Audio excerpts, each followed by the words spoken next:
We are pleased to be joined now by one of the IACP Officers of the Year, Lieutenant Scott Smith with the Orlando Police Department. Congratulations, first of all. Thank you very much.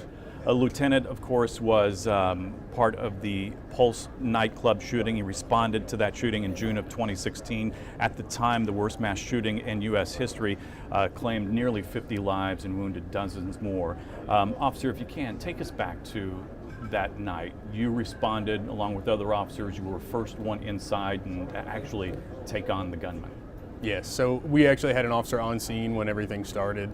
And he called on the radio for immediate backup because of the shots being fired. So it wasn't the typical active shooter call where somebody's calling 911 and you have those minutes of delay. So when he called on the radio, you could hear the stress in his voice, you could hear some gunshots in the background. Responding to it, it's a nightclub.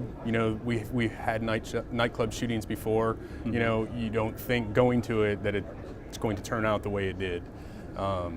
So when I arrived, within a couple of minutes, and you open your door and you still hear that rifle fire, that's the first time I knew this is going to be drastically different. Yeah, rarely do you respond to an incident of an active shooter. I would think that it's still happening once you arrive on scene. Correct. What did you rely on at that point? I mean, a million things must be going through your head, including the training you've had.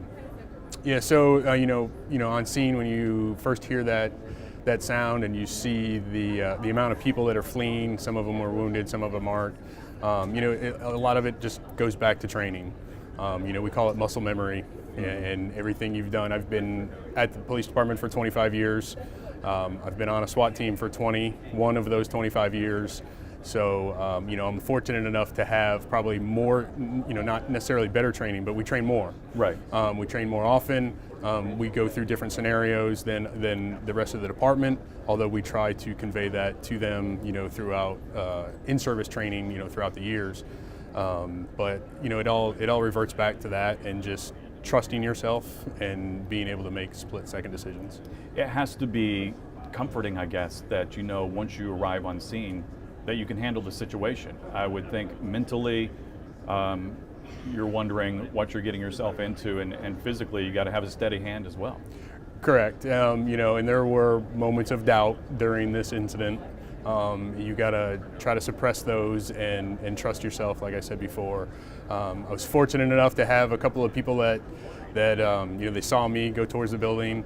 They jumped in behind me. It turns out those were several guys that I have trained with in the past, and they didn't hesitate to come with me.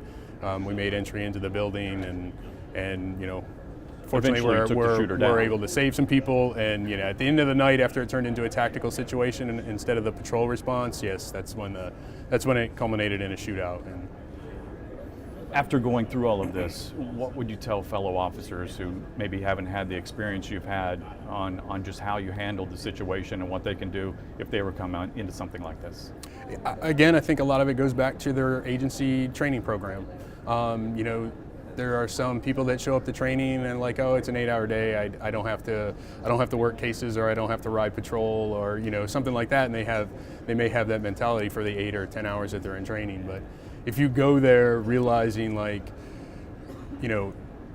this is something that the training department has approved, this is something they think will be useful to me.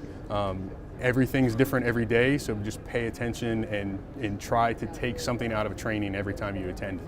No matter the smallest little detail, it can help you later on in the years.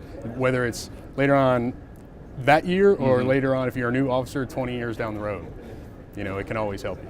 And you realize that things like this can happen anytime. It can happen anytime, and it can happen anywhere. A lot of people tend to think, oh, it's not going to happen here. We don't have that problem here. We don't have that problem over there. In Orlando, we realize it's a popular place to come to, but for me, I never would have thought that would have happened in a nightclub, but it did. And so you just have to kind of roll with it and trust your judgment and trust your training, trust your experience, and trust the people that are working around you. All right.